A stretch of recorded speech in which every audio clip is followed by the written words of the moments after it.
गुस्से के मारे मेरा बुरा हाल हो रहा था। मेरा जी चाह रहा था अपना सर दीवार पर दे मारूं। समझ नहीं आ रहा था कहाँ जाऊं, क्या करूं। घर वालों ने मेरे साथ बहुत गलत किया था। सिर्फ पैसे के लालच में आकर एक अंधे आदमी के साथ मेरी शादी कर दी थी। एक ऐसा इंसान जो अपनी मर्जी से दुनिया को देख भी नहीं सकता था, कहीं अकेले आ जा नहीं सकता था। उस अंधे आदमी को मेरा हमसफर बना दिया गया था, सिर्फ और सिर्फ पैसे के लालच में। ना तो उस आदमी को दहेज का लालच था, ना ही कोई और डिमांड थी। उसने बिना किसी दहेज के मुझे स्वीकार कर लिया था, और करता भी क्यों ना। वो दोनों आंखों से अंधा जो था। शायद ही कोई ऐसी लड़की होगी, या शायद ही कोई ऐसे माँ बाप होते जो उसे अपने जीवन साथी के रूप में चुनना कोई पसंद करता। लेकिन मेरे माँ बाप ने लालच में अंधे होकर मेरी शादी उस अंधे आदमी से कर दी थी। मेरे माँ बाप को भी लालच हो गया था कि हमें अपनी जरूरत के लिए पैसा मिलता रहेगा, मगर मैं कहाँ जाती। मेरी तो पूरी जिंदगी बर्बाद हो गई थी। मुझे कोई रास्ता नजर नहीं आ रहा था।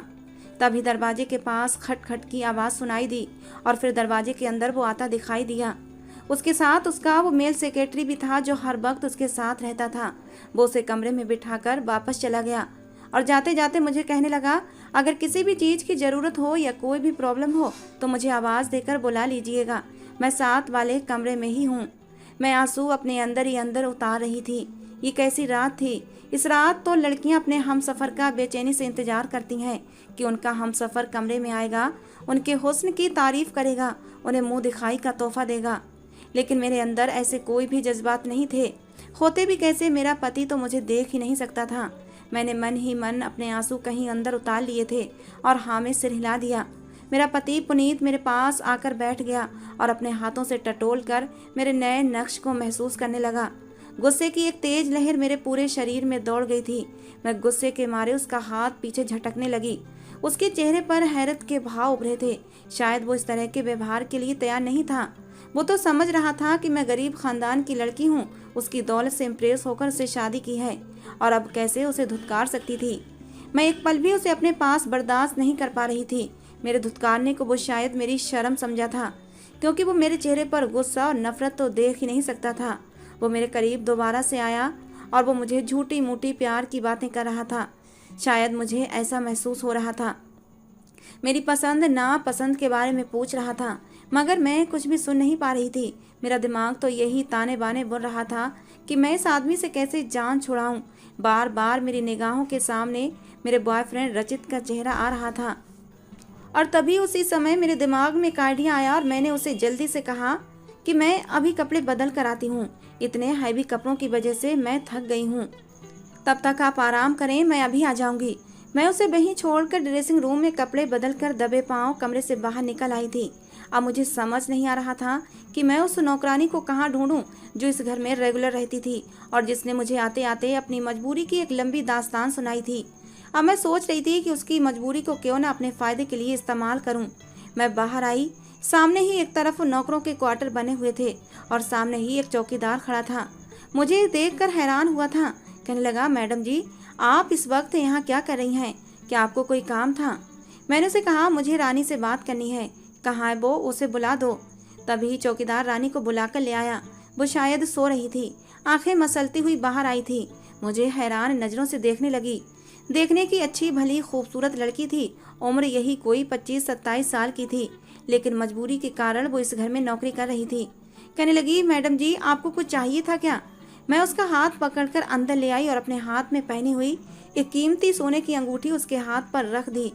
ये अंगूठी भी मेरे पति की तरफ से बनवाई गई थी। मेरा जितना भी जेवर था सब मेरे पति ने बनवाया था।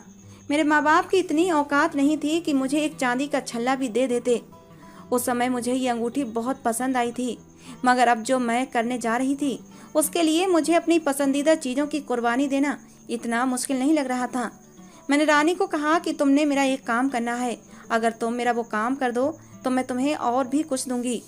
तुमने कहा था कि तुम्हारी माँ बीमार है, उसके इलाज के लिए तुम्हें पैसे चाहिए। वो हैरान नज़रों से मुझे देखने लगी। मैंने कहा, मैं तुम्हारी माँ का इलाज भी करवा दूंगी और तुम्हारी सारी ज़रूरतों को भी पूरा करूंगी, लेकिन बदले में तुम्हें मेरा एक काम करना होगा। और जब मैंने उसे अपना काम बताया तो उसकी आंखें फटी की फटी रह गई थीं। मुंह खोले हैरत से मेरी तरफ देख रही थी। अपने हाथ दोनों कानों पर लगाकर कहने लगी, मैडम जी ये मुझसे नहीं होगा, ये आप कैसी बातें कर रही हैं। अगर मेरे माँ बाप को पता चल गया तो न जाने क्या होगा। मैडम जी आप ऐसा मत करें, मेरा तो घर बर्बाद हो जाएगा। मैं कहीं की नहीं रहूँगी। मेरे माँ बाप एक पल भी मुझे अपने घर में रुकने नहीं देंगे, फौरन मुझे धक्के देकर घर से निकाल देंगे। मेरे माँ बाप की बदनामी हो जाएगी और ये बदनामी का सदमा मेरी माँ को ले डूबेगा। हम गरीबों के पास सिर्फ इज्जत ही होती है, अगर वो भी चली गई तो कुछ भी नहीं बचेगा। मैंने उसे बाजू से पकड़कर झंझोड़ दिया और कहा कि तो फिर मैं तुम पर चोरी का इल्जाम लगाकर तुम्हें घर से बाहर निकलवा दूंगी। देख लो, तुम्हारी बीमार माँ है और इस समय तुम्हें पैसों की सख्त ज़रूरत है। ऐसे में अगर तुम्हारी नौकरी भी चली गई तो तुम्हारी माँ का क्या होगा। वो फटी फटी आंखों से मेरे चेहरे की तरफ देखने लगी। अब उसके पास दूसरा कोई चारा नहीं था सिवाय इस बात के कि वो मेरी बात मान ले। वो सर झुकाए मेरे कमरे में चली गई थी। मैंने उसे खुशबुओं से नहला दिया था जिससे कि मेरे पति को कोई शक ना हो। उसे अपनी जगह पर मैंने बिस्तर पर लिटा दिया और खुद कमरे से बाहर आ गई। लगभग 1 घंटे के बाद वो थकी थकी सी बाहर निकली थी और उसकी हालत देखकर मैं समझ गई थी कि मेरा काम हो चुका है। मेरे पूरे शरीर में खुशी की एक लहर दौड़ गई थी। मैंने उसका धन्यवाद किया। वो झुकी हुई नज़रों के साथ वहाँ से चली गई थी। वो गरीब थी मगर बेगैरत नहीं थी। मजबूरी की वजह से उसे ये काम करना पड़ा था। जो उसके चेहरे के हाव भाव साफ बता रहे थे कि वो किस तकलीफ से गुजर कर ये काम कर रही थी। लेकिन मुझे कोई परवाह नहीं थी।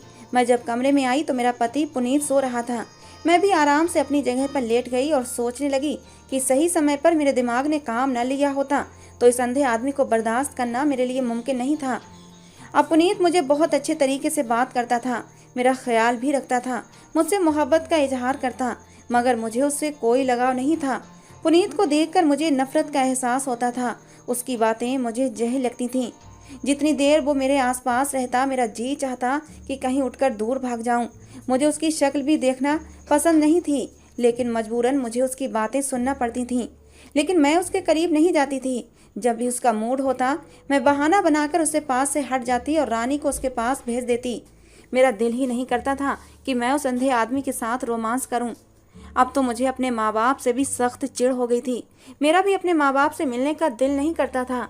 जो कुछ भी उन्होंने मेरे साथ किया था उसके बाद मैं अपने माँ बाप का चेहरा तक देखना नहीं चाहती थी और ना ही अब तक मैं उनसे एक बार भी मिलने गई थी।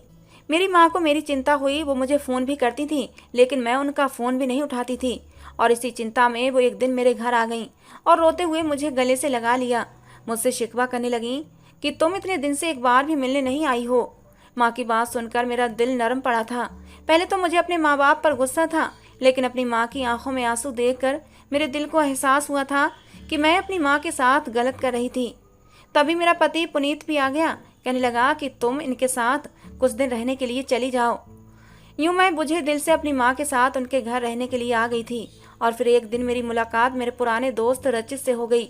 उसको देखकर पुरानी मोहब्बत जाग उठी थी। उसने भी शिकवा करती निगाहों से मुझे देखा था और फिर दोबारा से अपने काम में बिजी हो गया।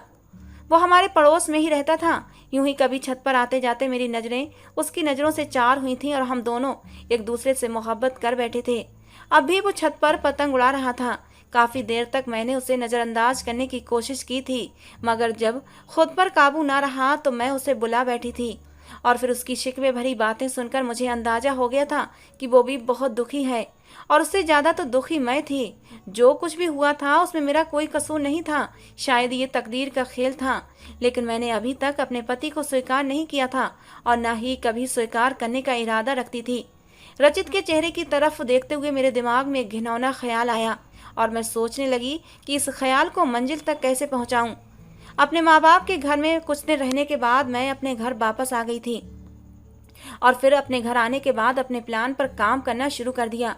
वो नौकरानी रानी अभी तक अपनी मजबूरी की वजह से मेरी बात मानने पर मजबूर थी, लेकिन कभी कभी आंखों में आंसू भरकर कहती, मैडम जी ये सब कुछ गलत है, आप ऐसा मत करें।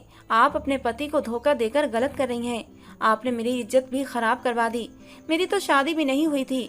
मैं किस मुंह से अपने होने वाले पति से अपनी मोहब्बत का इजहार करूंगी और उससे वफा कर सकूंगी। मैं तो कहीं की न रही, लेकिन मुझे उसके आंसू दिखाई नहीं देते थे।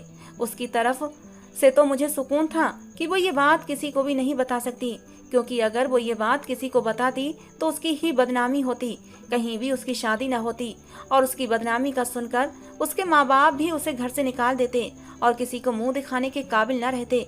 और रानी ये कभी नहीं चाहती थी कि उसकी बदनामी हो जाए, इसीलिए वो ये राज कभी किसी के सामने नहीं खोलेगी। दूसरी तरफ मेरे लिए बस एक ही परेशानी थी और वो थी पुनीत का खास सेक्रेटरी।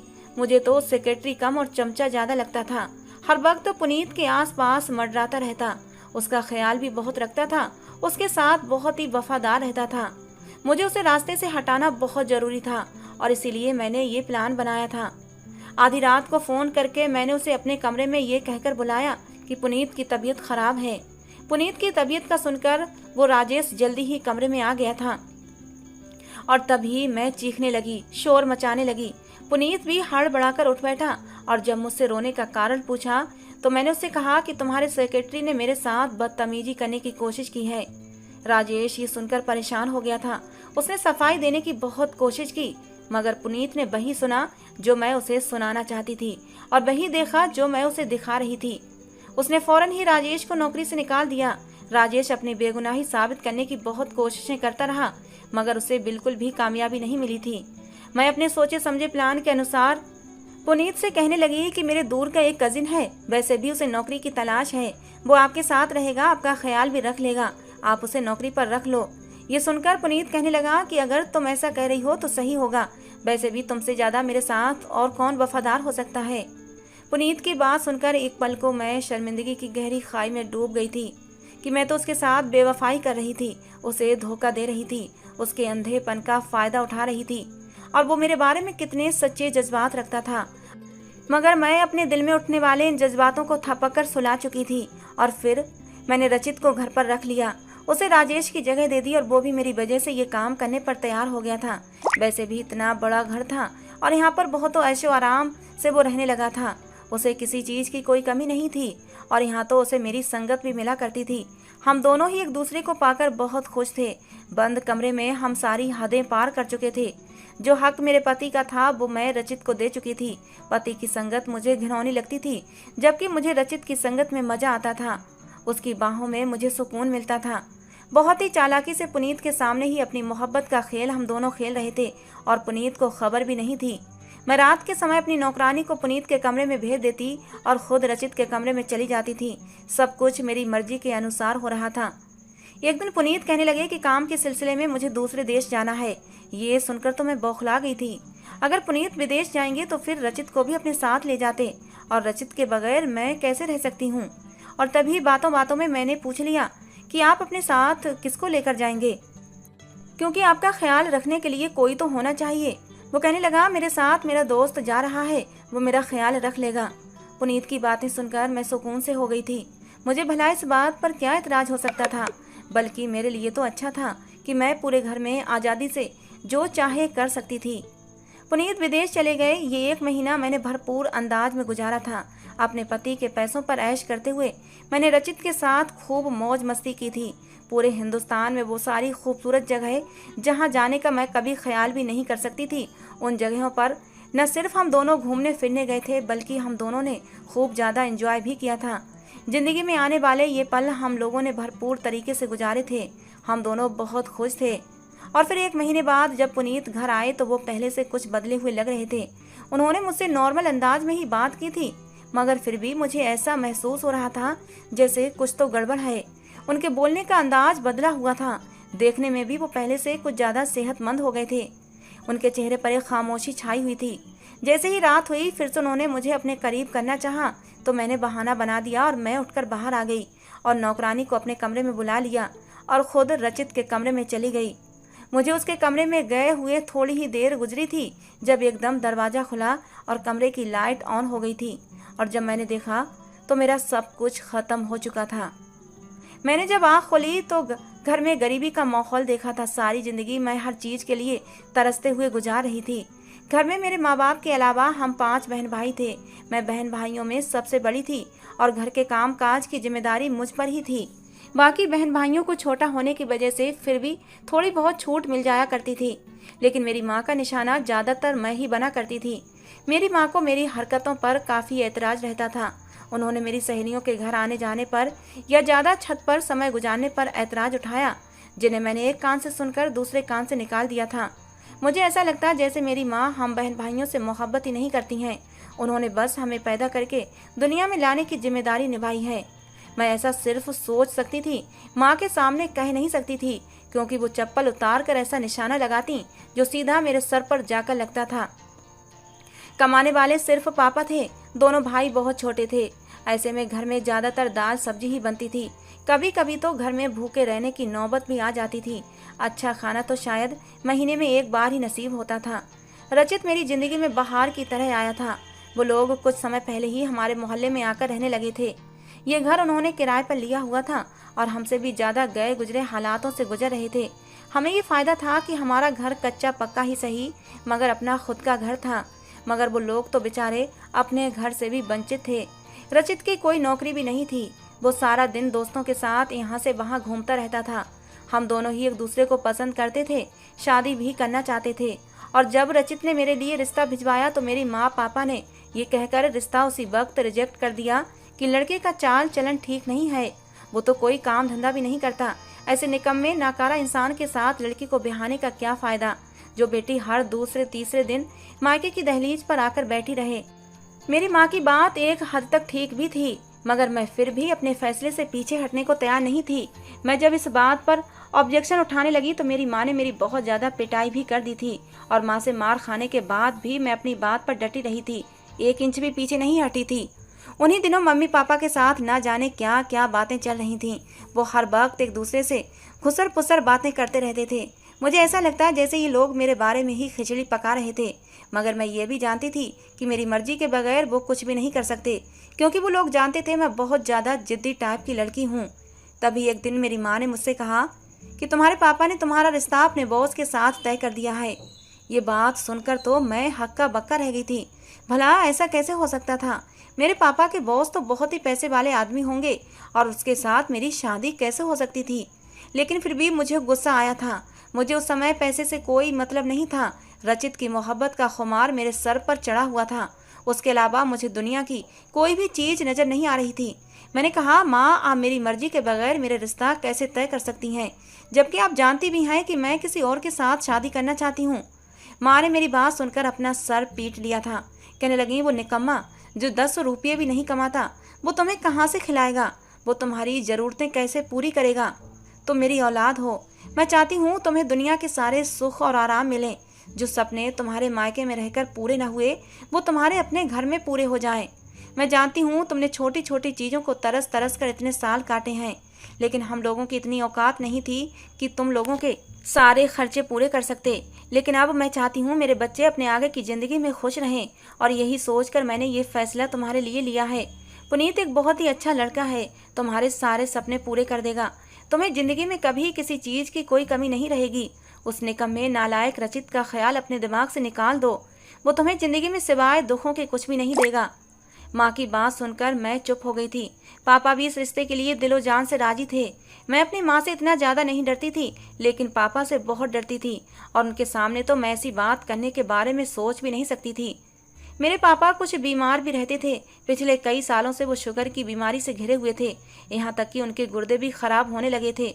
मैं चुप हो गई। मेरे पास कोई दूसरा रास्ता भी नहीं था। जैसे ही मेरा रिश्ता पुनीत से तय हुआ, पुनीत ने मेरे पापा की काफ़ी मदद भी की थी। पापा के इलाज के लिए काफ़ी पैसे भी दिए थे। इस बात का अंदाज़ा मुझे बाद में हुआ था, और जब शादी से पहले मेरे लिए कीमती जेवर और ढेरों कपड़े आए तो ये देखकर कुछ पल के लिए मैं बहल गई थी। लेकिन मुझे अब भी हैरत थी, वो इतना पैसे वाला आदमी मुझसे ही शादी क्यों करना चाहता था। मैं खूबसूरत तो थी, लेकिन मुझसे भी कई ज़्यादा खूबसूरत लड़कियां अमीर घरानों में भी मिल सकती थीं। फिर भला पापा के बॉस ने मुझे ही क्यों चुना था? मैंने अपनी माँ से पूछा, लेकिन मेरी माँ मुझसे नजरें चुरा गई थी। और फिर शादी से ठीक 1 दिन पहले मेरी माँ ने मुझे डरते डरते बताया था कि तुम्हारा होने वाला पति दोनों आंखों से अंधा है, उसे कुछ भी नजर नहीं आता। ये सुनकर तो ऐसा लगा था जैसे मेरे सर पर पूरे घर की छत आ गिरी हो। मैंने झटके से सर उठाया था। मैंने कहा, माँ आप लोगों ने तो मेरी जिंदगी बर्बाद कर दी। आखिर आप लोगों ने ये क्या सोचकर उस आदमी से मेरी शादी की है? मेरी आंखों से आंसू बहने लगे थे। मुझे समझ नहीं आ रहा था मेरे माँ बाप इतने खुदगर्ज कैसे हो सकते थे कि अपने फायदे के लिए मुझे कंधे कुएं में धकेल दिया था। मेरी खराब हालत देखकर मेरी माँ गड़बड़ा गई और कहने लगी, अरे तो क्या हुआ, लड़का बहुत अमीर है, पैसे में खेलेगी तू। और तुम्हारे पापा कह रहे थे उसका इलाज मुमकिन है। कुछ समय पहले ही एक्सीडेंट से उसकी नज़र चली गई है। वो पैदाइशी अंधा नहीं है, और ये भी हो सकता है कि वो ऑपरेशन करवा कर ठीक हो जाए, उसकी नज़र वापस आ जाएगी। तुम चिंता क्यों करती हो। माँ की बात सुनकर मैं चुप हो गई, मगर अब मेरे दिल में उस इंसान के लिए नफरत पैदा हो गई थी, और इसी नफरत ने मुझे बगावत करने पर उकसाया था, और मैं नफरत की आग में पाप की तरफ चली गई थी, जिसने अपने पैसे के बलबूते पर मेरे गरीब होने के बावजूद भी मुझे सहारा दिया था और मुझे मेरी मोहब्बत से दूर कर दिया था। मैं दिल में बहुत ही नफरत और बदगुमानियां लेकर उसके घर आई थी। उसे अपने पास देकर भी मेरे दिल से उसके लिए नफरत कम नहीं हुई थी, बल्कि उसकी कमजोरी का फायदा उठाने का सोच रही थी। और आखिरकार मैं अपने इस मकसद में कामयाब भी हुई थी, बल्कि एक तरह से तो मैं खुश थी। इस तरह तो मुझे उसकी संगत बर्दाश्त नहीं करना पड़ती थी। और दूसरा, मेरा महबूब भी हर वक्त मेरे पास रहता था, और मैं पैसे में भी खेल रही थी। हर ऐशो आराम मुझे मिल रहा था। आज जब हम दोनों सारी दुनिया से बेखबर होकर एक दूसरे में मदहोश थे, तो कमरे की लाइट होने पर हम दोनों हड़बड़ाकर उठ बैठे। दरवाजे के बीचों बीच मेरा पति पुनीत खड़ा था। वो सामने ही देख रहा था। उसे देखकर एक पल को मेरी सांस रुक गई थी, मगर उसके अंधे होने का सोचकर मेरी सांस दोबारा बाहर आई थी। काफी देर वो वहीं खड़ा रहा। उसे देखकर हम लोग फिर से एक दूसरे में बिजी हो गए थे। वो दरवाजा बंद करके वापस चला गया। मेरे पति की ये कमजोरी मेरे लिए बहुत फायदेमंद साबित हुई थी। अगले दिन जब मैं सुबह नाश्ता करने के लिए टेबल पर आई, तो ये देखकर हक्का बक्का रह गई कि सामने टेबल पर मेरा पति बैठा हुआ था। और हैरानगी की बात यह थी कि उसके हाथों में एक अखबार था। आंखों पर चश्मा टिकाए वो अखबार पढ़ने में बिजी था। मैंने और रचित ने हैरानों परेशान नजरों से एक दूसरे को देखा था। ये सब क्या था। तभी पुनीत ने एक नज़र मेरे ऊपर डाली और कहने लगा, मैं तुम्हें खुशखबरी सुनाना भूल गया था कि मैं बाहर अपनी आंखों का ऑपरेशन करवाने के लिए गया था, और मेरी आंखों की रोशनी वापस आ गई है। उसकी बात सुनकर तो मेरा ऊपर का सांस ऊपर और नीचे का नीचे रह गया था। इसका मतलब रात को जो कुछ भी हुआ था उसने अपनी आंखों से देख लिया था। उस पर मेरी हकीकत खुल गई थी। मेरे चेहरे के हाव भाव देखकर वो जख्मी से अंदाज में मुस्कुराया था और कहने लगा, मैंने तुम पर भरोसा किया था, तुमसे सच्ची मोहब्बत की थी। जब तुमने मेरे सेक्रेटरी राजेश पर इल्जाम लगाया तो मैं चौंक गया था, क्योंकि मुझे राजेश पर पूरा भरोसा था। ऑफिस जाने के बाद मैंने राजेश को अपने ऑफिस में बुलाया था, तो उसने हिचकिचाते हुए मुझे बताया कि तुम झूठ बोल रही हो, उस पर इल्जाम लगा रही हो। मैं समझ नहीं पा रहा था कि समय तुम्हारा क्या मकसद है। मैं तुम्हारी सच्चाई खुद जानना चाहता था, किसी और के मुंह से तुम्हारे बारे में कुछ भी सुनना नहीं चाहता था। और मुझे ये भी खबर नहीं थी कि वो सच बोल रहा है या झूठ। सब कुछ अपनी आंखों से देखकर ही मैं उस बात पर विश्वास करता। जब मैं ऑपरेशन करवाकर वापस आया तो तुमने रानी को मेरे कमरे में भेजा था। मैं चौंक गया था। रानी भी मुझे अंधा समझ रही थी। मैंने उससे बात की और उससे पूछा, ये सब क्या है। तो वो पहले तो डर गई और फिर रोते हुए कहने लगी कि मैं मजबूर थी, मैंने जो कुछ भी किया है मजबूरी की वजह से किया है। उसकी बात सुनकर गुस्से की एक तेज लहर मेरे पूरे शरीर में दौड़ गई थी। तभी मैं अपना शक दूर करने के लिए उस कमरे में आया था। मुझे अंदाजा हो गया था कि तुम ये सब कुछ क्यों कर रही थी। तभी उसने मेरे हाथ में खाकी रंग का लिफाफा दिया और कहने लगा, इसमें तुम्हारे तलाक के कागजात हैं, मैं तुम्हें इस रिश्ते से आजाद करता हूँ। कुछ ही देर बाद रानी कमरे से निकलकर बाहर आई थी। आज तो उसका रंग ढंग ही बदला हुआ था। खूबसूरत सी पिंक कलर की नेट की साड़ी में उसका हुस्न छलका पड़ रहा था। वो इस घर की मलिका लग रही थी। पुनीत ने उसका हाथ पकड़कर अपने करीब कर लिया। कहने लगा, मैंने तुम्हें तलाक देकर आजाद कर दिया है और अब आज ही मैं रानी से शादी करने वाला हूँ। इतने दिनों से रानी मेरे साथ मेरे ही बिस्तर पर सो रही थी। वो सारे हक जो तुम्हें देना थे वो मैं रानी को दे रहा था। मेरी पत्नी की तरह रानी मेरे साथ रातें बिता रही थी। मैं अब उसे बीच रास्ते छोड़ नहीं सकता, उसकी इज्जत खराब नहीं कर सकता। उसे शादी करके मैं उसे इज्जत की जिंदगी देना चाहता हूँ। ये कहकर पुनीत रानी की तरफ एक मोहब्बत भरी नजर डालने लगा। रानी के चेहरे पर एक शर्म की लाली फैली हुई थी जो उसे और भी खूबसूरत बना रही थी। वो रानी का हाथ पकड़कर ड्राइवर को आवाज लगाता हुआ बाहर चला गया और मैं वहीं जमीन पर खड़ी रह गई थी। मैंने अविश्वास से पुनीत को देखा था। उसने तो मुझे माफी मांगने का मौका भी नहीं दिया था और फैसला भी सुना दिया था। तभी उसने जाते हुए एक और लिफाफा मेरे हवाले किया था। कहने लगा, एक छोटा सा अपार्टमेंट मैंने तुम्हारे नाम खरीदा था। ये तुम्हारे लिए एक सरप्राइज गिफ्ट था जो मैंने तुम्हारे लिए खरीदा था और ये मैं तुम्हें अपने हाथों से देना चाहता था। अब तुम जो चाहे इसका करो और बधाई हो, अब तुम आज़ाद हो अपनी मर्जी से अपनी ज़िंदगी गुजारने के लिए। हम दोनों मरे मरे कदमों से वहाँ से निकल आए थे। मैं अपने माँ बाप के घर क्या मुंह लेकर जाती। रचित के साथ मैं अपने उसी अपार्टमेंट में चली गई। मेरे बैंक में काफी बैलेंस जमा था। आते समय मैं अपने जेवर भी अपने साथ बैग में रख लाई थी और रचित और मैं उसी अपार्टमेंट में आकर रहने लगे। कुछ ही समय बाद मैंने रचित पर जोर देना शुरू कर दिया कि मुझसे शादी कर लो। उसने मुझसे शादी भी कर ली थी। सारा दिन वो घर पर ही रहता था। अब मेरे पास पैसे खत्म होने लगे थे। अब मैं झुंझलाने लगी थी। मैं रोज रचित को कहती कि कोई काम धंधा कर लो, आखिर कब तक घर में पड़े रहोगे। जब भी मैं मुझसे ये बात कहती वो मुझे प्यार से टाल देता, मगर मेरी बर्दाश्त अब जवाब दे गई थी। अब मैंने उसे गुस्से से बात की तो इस वजह से उसने मुझ पर हाथ उठाना भी शुरू कर दिया। मैं जब भी उसे कमाने की बात करती वो मुझ पर गुस्सा करता और मुझे मारने लगता। वो वाकई निकम्मा इंसान था। उसे तो काम करने की आदत ही नहीं थी। मेरी माँ ठीक कहती थी, वो सिर्फ आवारागर्दी कर सकता था और दिल लगाने वाली बातें करता था। लेकिन इन दिल लगाने वाली बातों से पेट नहीं भरता। पेट भरने के लिए रोटी चाहिए होती है और रोटी के लिए मेहनत करना पड़ती है, जो रचित बिल्कुल भी नहीं करता था। मैं उसकी इन्हीं मीठी मीठी बातों पर मर मिटी थी और अपना हंसता बसता घर उजाड़ बैठी थी। मेरे माँ बाप को भी खबर लग गई थी। वो लोग भी मुझसे नाराज थे, मेरी शक्ल भी देखना नहीं चाहते थे और मैं यहाँ पर जलते कुड़ते अपने दिन गुजार रही थी। मेरी पढ़ाई ज़्यादा नहीं थी, सिर्फ 12वीं क्लास तक मैंने पढ़ाई की थी। मुझे किसी अच्छी जगह नौकरी भी नहीं मिल सकती थी और मैंने एक फैक्ट्री में काम करना शुरू कर दिया। सुबह से लेकर शाम तक मैं फैक्ट्री में काम करती थी। जब घर आती तो रचित बेड पर लेटा हुआ टीवी देखने में बिजी होता। उसको देखकर मैं गुस्से से लाल पीली हो जाती और फिर सारे दिन की थकी हारी मैं घर के काम करने में बिजी हो जाती। बार बार मेरी आंखों से आंसू बहते और मुझे अपने वो ऐश भरे दिन याद आते जो मैंने अपने पुराने पति के घर में गुजारे थे। काश मैं उसके साथ वफादार होती तो आज एक खुशहाल और ऐशो आराम वाली जिंदगी गुजार रही होती। अब तो वो दिन जैसे मेरे लिए ख्वाब बनकर रह गए थे। मैं अपने पापों की वजह से एक दुख भरी जिंदगी गुजारने पर मजबूर थी। मायके जाती तो मेरी माँ मुझसे सीधे मुंह बात भी ना करती। मैं रोते हुए वहां से वापस आ जाती। मैं घर और नौकरी में घन चक्कर बनकर रह गई थी। अब हर पल पछताती रहती। अगर मैं अपनी माँ की बात मानती, थोड़ा सा सब्र से काम लेती, अपने पति को इज्जत और मोहब्बत देती तो आज मेरा घर ना उजड़ता। मेरी माँ ने मुझसे कहा भी था कि ऑपरेशन के बाद पुनीत ठीक हो जाएगा, मगर मैं ही नफरत में अंधी हो गई थी कि मुझे कुछ भी नजर नहीं आ रहा था। अब तो पुनीत की आंखें भी ठीक हो चुकी थीं, लेकिन अब मेरा उसके साथ कोई रिश्ता नहीं था। अब मुझे हर हाल में रचित के साथ ही गुजारा करना था। मेरे वापसी के सारे रास्ते बंद हो चुके थे। दोस्तों, ये थी आज की हमारी कहानी। आपको कैसी लगी जरूर बताना। पसंद आई हो तो प्लीज़ लाइक करना। रोज एक नई कहानी सुनने के लिए हमारे चैनल को भी सब्सक्राइब करना। कहानी को पूरा अंत तक सुनने के लिए आप लोगों का बहुत बहुत धन्यवाद। दोस्तों, मिलते हैं अगली किसी नई कहानी के साथ।